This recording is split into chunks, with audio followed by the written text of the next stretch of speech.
Always be hopeful.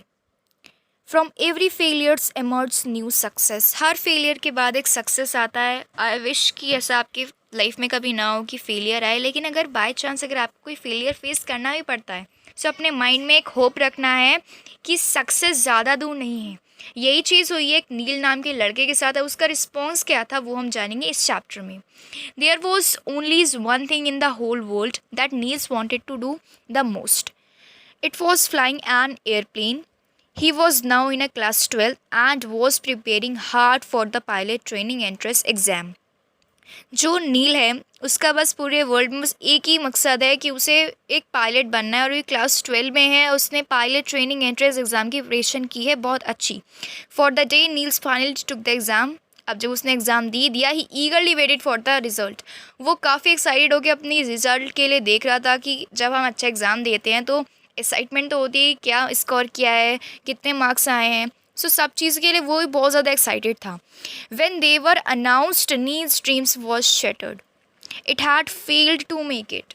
अब क्या हुआ जब अनाउंसड हुआ कि कौन कौन बच्चे पास हुए हैं, कौन फेल हुआ है, तो जो नील के जो ड्रीम्स थे वो तभी सबके सब ख़त्म हो गए।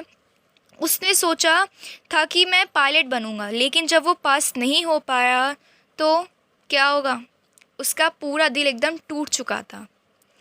Niels felt as the thought his life had lost all meaning. उसने सोचा मेरी लाइफ का कोई मीनिंग नहीं। He stopped talking to people. उसने लोगों से बात करना छोड़ दिया। He would barely to eat. उसने खाना खाना भी छोड़ दिया। When his friends come to cheer him, जब उसके फ्रेंड्स उसे चेयर अप करने आए, Niels did not response to them. उन्होंने उसे भी रिस्पॉन्स नहीं दिया। His parents were deeply worried about him.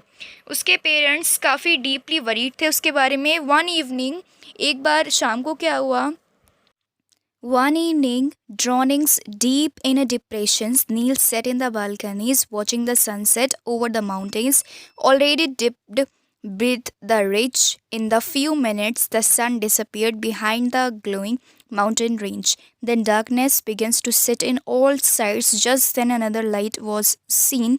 It was full moon's rising. In a short while, the whole place was lit up again.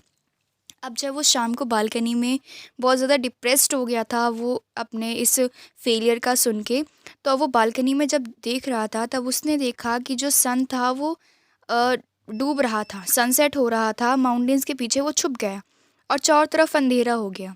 तभी एक और रोशनी दिखी उसे जो माउंटेन्स के पीछे से निकल के आ रही थी, और वो क्या था, वो था फुल मून, जिसकी रोशनी ने चारों तरफ उजाला कर दिया था। अब तभी क्या होता है, अब तभी क्या हुआ, तभी this is a sign of a nature, thundered a voice from behind him. Niels felt scared and shaken. Was it is the voice of a god himself? He turned around to seize who it was. In the dim light of the halls stood a figure. To Niels' reflect, it was his father, who stood to him, always be hopeful, for from every failure emerges the change of a new success.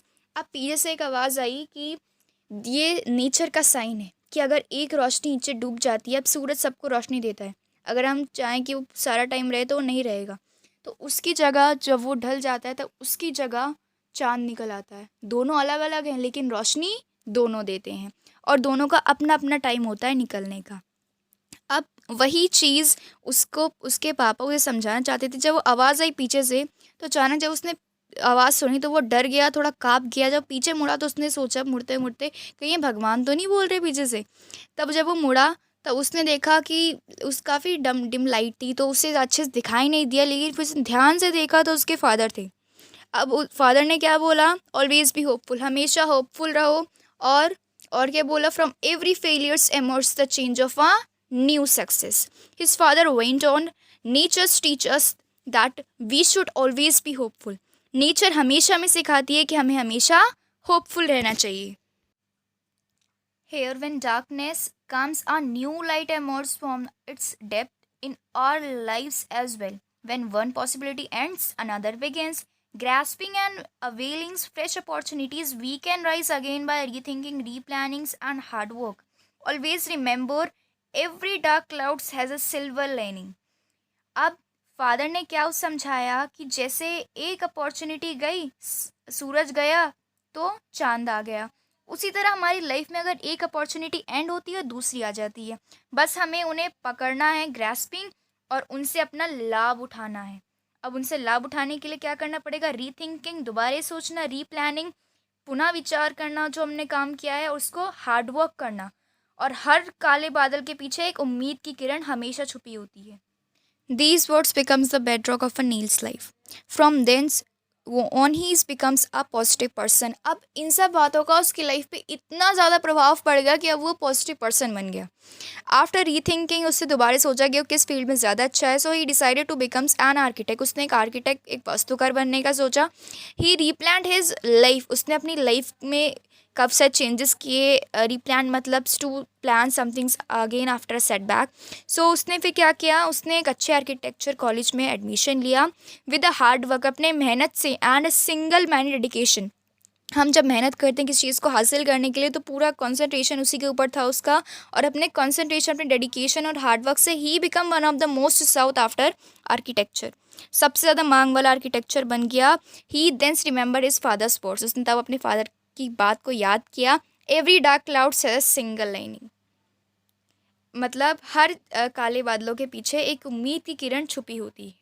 So if you like this videos and it's अगर थोड़ा सा भी इसके अंदर interest आया हो, so please do like, share and subscribe, and bye bye, meet you in the next video.